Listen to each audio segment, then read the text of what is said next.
नमस्कार दोस्तों, स्वागत है आपका एक बार फिर से रक्तदान महादान जिस प्रकार से कहा जाता है। और आज एक रक्तदान शिविर यहाँ पर लगाया गया है।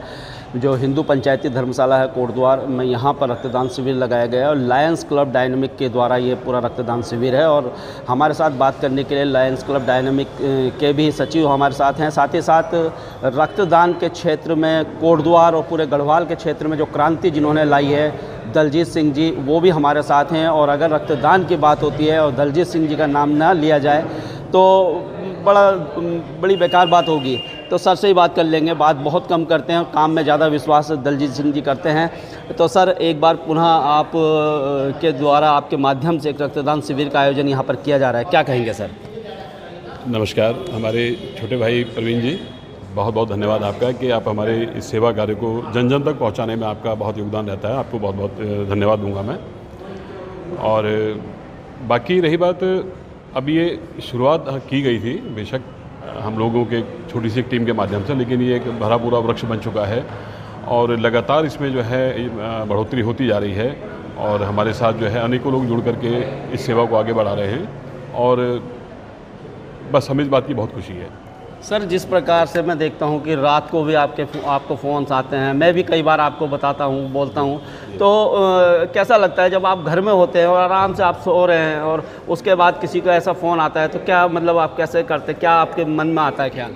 देखिए प्रवीण जी, ये सेवा का व्रत मैंने लिया है और मुझे इसमें कोई परेशानी नहीं होती है। मुझे संतोष का भाव एक रहता है कि मैं, किसी ने मुझे कष्ट में याद किया है। परमात्मा साधन बनाने वाले हैं, सब कुछ उन्हीं के द्वारा होता है।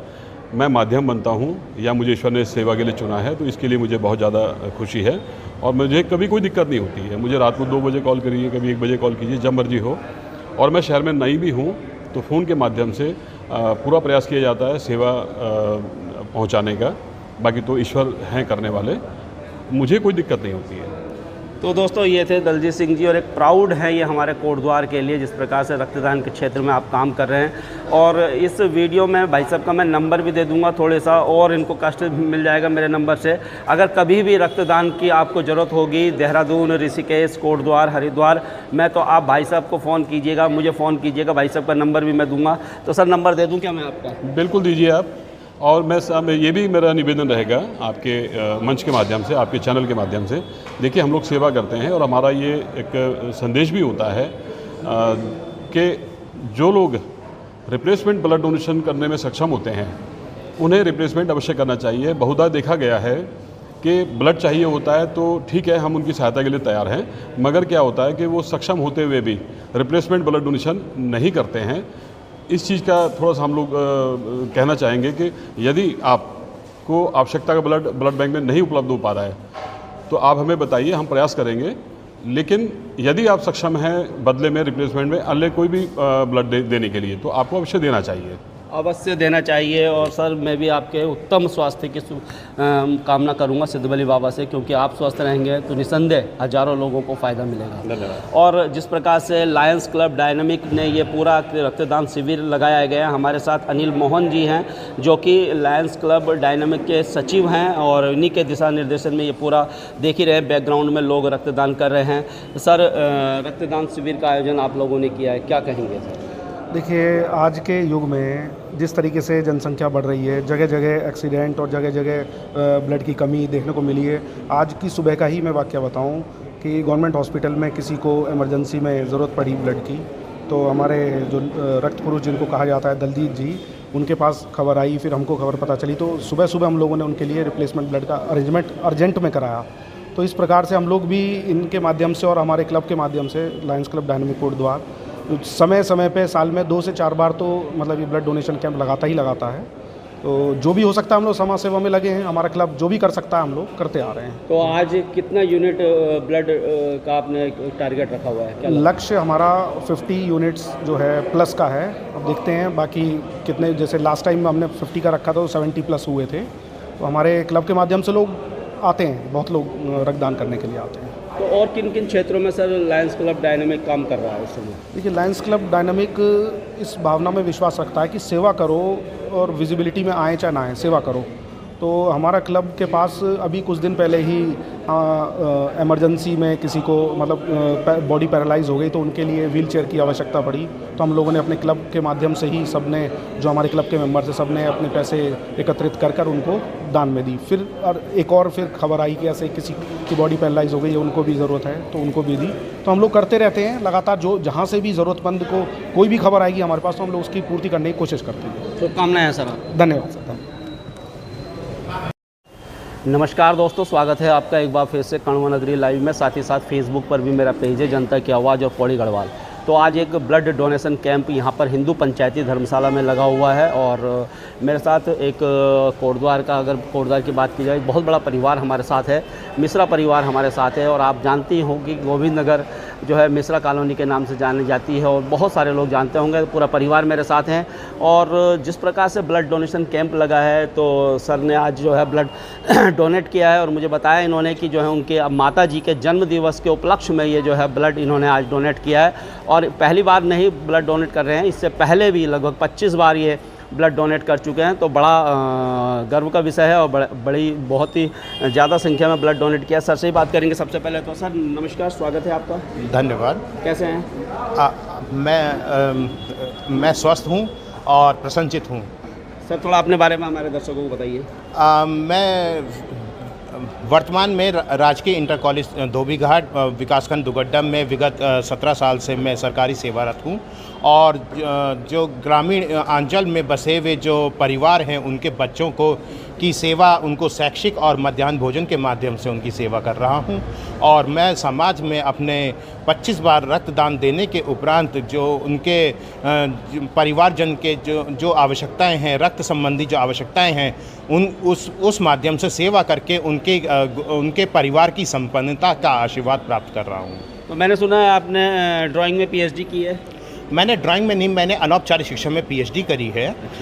मैं एक्चुअल में मेरे को शुरू से सामाजिक सेवा का शौक़ रहा है और ये दरअसल जब तक आदमी अपने शौक़ को जो है अपने जीवन में नहीं उतारता तो वो जो है वो एक सपना तक रह जाता है। इसलिए जो है मेरे को जीवन में कुछ करने के लिए यथार्थ में आकर के और मैंने जो है रक्तदान के माध्यम से लोगों को एक पॉजिटिव संदेश देने का संकल्प लिया है। कितनी बार रक्तदान कर चुके हैं सर? मैं अभी तक 25 बार रक्तदान करके वर्तमान में इस समय 26 बार रक्तदान दिया है। अच्छा, रक्तदान के क्षेत्र में काम कर रहे हैं या और भी कुछ सामाजिक गतिविधियों में आप काम करते हैं? सामाजिक गतिविधियों के अंतर्गत जो है विशेष मेरा ऐसा ज़्यादा कुछ नहीं है, क्योंकि आज के समय में जो लोग समाज के बीच में आते हैं अपने कार्य क्षेत्र में जाने के लिए यातायात के माध्यम से अपने कार्य क्षेत्र को पहुंचते हैं, तो यातायात के क्षेत्र के दौरान जो है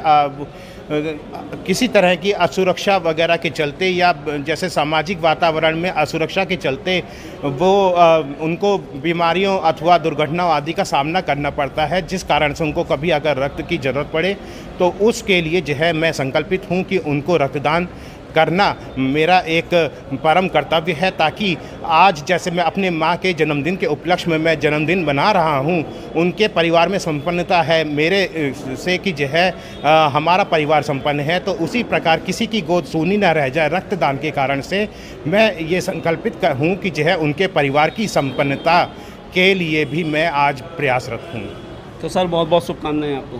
धन्यवाद। और एक और बड़ा नाम हमारे साथ हैं, सर हैं हमारे साथ, और सर के बारे में आपको बता दूं अभी जो मुझे थोड़ा बहुत जो पता चला है, सर जो है श्रीनगर यूनिवर्सिटी में प्रोफेसर सर रह चुके हैं और 2004 में सर रिटायर हुए हैं और बड़ा अभी 2008 में रिटायर हुए हैं। तो सर से ही जानेंगे पूरी बात। नमस्कार सर, स्वागत है आपका। मैं गढ़वाल विश्वविद्यालय में 45 ईयर मैंने वहाँ, हाँ 45 साल मैंने वहाँ पर I was professor in teacher education.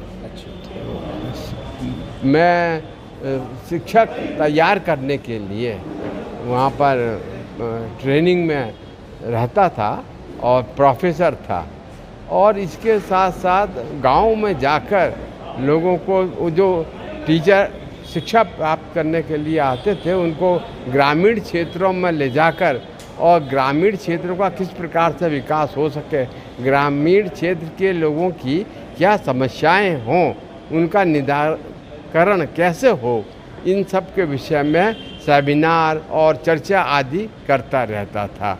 और मुझे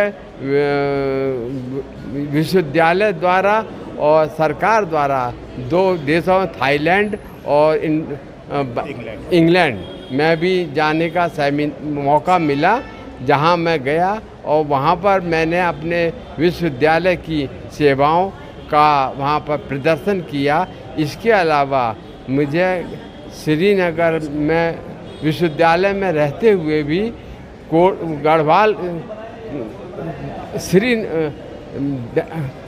जिले के नहीं देश के विश्वविद्यालयों में प्रसार शिक्षा में अग्रणीय कार्य करने के लिए मुझे पुरस्कृत भी किया गया 8 में 2003 में। हाँ 2003 में।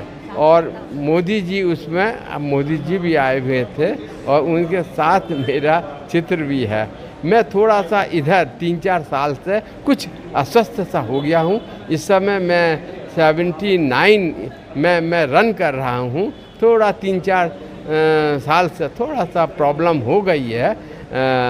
बाकी तो मुझे इस क्षेत्र में काम करने के लिए, देखिए मेरा जो मेन उद्देश्य है वो ये है कि लोगों को शिक्षण करते हैं, चाहे प्राइमरी स्कूल में, चाहे सेकेंडरी स्कूल में, चाहे विश्वविद्यालय में, कहीं पर भी वो शिक्षण कर रहे हैं, पढ़ा रहे हैं, लेकिन उनको अपने ग्रामीण क्षेत्रों को नहीं भूलना चाहिए।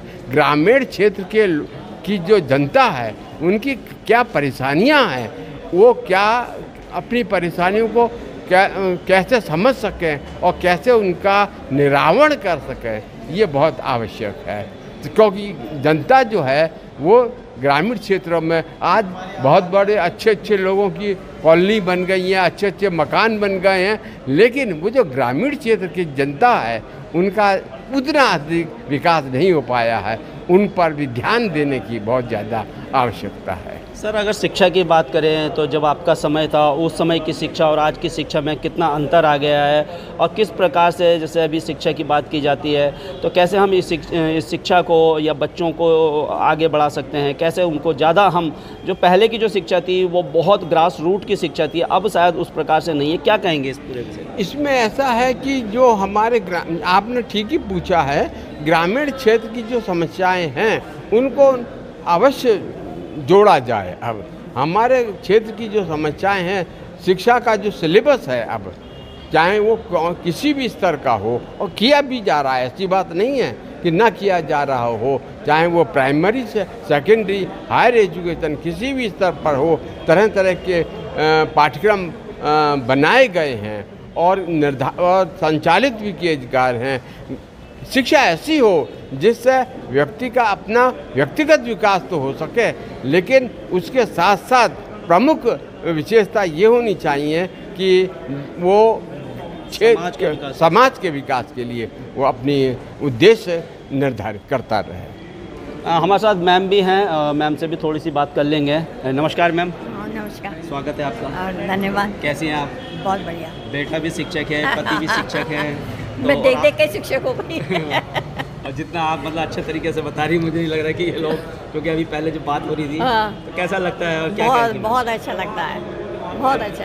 आजकल के बच्चों को मैम क्या मैसेज देंगे आप? आजकल के बच्चे मोबाइल में ज़्यादा हो गए हैं, मोबाइल के मतलब पढ़ाई के अपेक्षा मोबाइल में ज़्यादा लग गए। मुझे ऐसा लग रहा है कि बच्चे तो बाद में हुए, पहले माँ बाप ही हो गए मोबाइल में, और जब माँ बाप को ही देख के जो है बच्चा, सही कह रहे हैं, सही कह रहे हैं। हमें खुद को देखना चाहिए कि हम कितना मोबाइल, तभी हम बच्चों को कह पाएंगे। सही बात कर रहे हैं आप, बिल्कुल बिल्कुल सही बात है। जब माँ बाप भी मोबाइल करेंगे तो बच्चे देख के भी अपना मोबाइल करते हैं, लेकिन बच्चों को लिमिट कर देना चाहिए कि भाई इतने 1 घंटा आधा घंटा। बच्चों को थोड़ा ये सोचना चाहिए कि अभी हम तो हमारा फ्यूचर बनाने का समय है। बच्चे कहाँ सोचते हैं, बच्चे कहाँ सोचते हैं? अगर बच्चे ही सोचने वाले हो तो माँ बाप क्या करेंगे? बच्चे ही सोचते। पहले हमारे समय में तो मोबाइल वो नहीं था, हमारे समय में तो बच्चे नहीं थे, तो हमारे दोनों, ये भी और लड़की भी दोनों PhD है। लड़की बायोलॉजी में PhD है, आजकल बेंगलोर वो गुजरात में टीचर है, इतनी अच्छी टीचर है कि उसको बहुत मान्य है। अभी मैंने देखा था 2-3 साल पहले एक देहरादून की लड़की जो है टॉपर आई थी उत्तराखंड बोर्ड में, अभी भी तो जब उसका एक इंटरव्यू मैंने देखा तो उसने बोला कि इससे पहले पहाड़ों के बच्चे टॉपर आते थे और उसका कारण यह था कि वहाँ पर मोबाइल या कनेक्टिविटी नहीं है, तो इसलिए मैंने भी 2 साल से मोबाइल बंद किया और 2 साल से मोबाइल बंद करने के बाद मैं टॉपर आई हूँ। हाँ, सही बात कह रही है, बिल्कुल सही बात है, क्योंकि दिमाग ना उसी में लगा रहता है। ये सोचता बच्चे कि किस तरह हो मैं जाके मोबाइल करूं। स्कूल से भी आएंगे बच्चे, बाद में बस्ता पहले पकड़ेंगे, पहले मोबाइल पकड़ लेंगे, तो इससे थोड़ी पढ़ाई होती है। अगर उनको कहो तो उनके माँ बाप को बुरा लगता है। जब माँ बाप ही कर रहे हैं, वो कह देते हैं कि पापा कर रहे हैं, टॉयलेट में जाएंगे, वॉशरूम में जाएंगे, वहाँ मोबाइल लेके बैठ जाएंगे, घंटों बैठे रहेंगे। चलिए मैम, शुभकामनाएं हैं आपके पूरे परिवार को। सर, आपके उत्तम स्वास्थ्य की भी हम कामना करते हैं। तो दोस्तों, अभी के लिए इतना ही। सौरभ मिश्रा जी ने जो है आज 26वीं बार रक्तदान किया है, तो सौरभ मिश्रा जी के लिए एक लाइक, शेयर और कमेंट भी बनता है। तब तक के लिए धन्यवाद। जय हिंद, जय भारत, जय उत्तराखंड।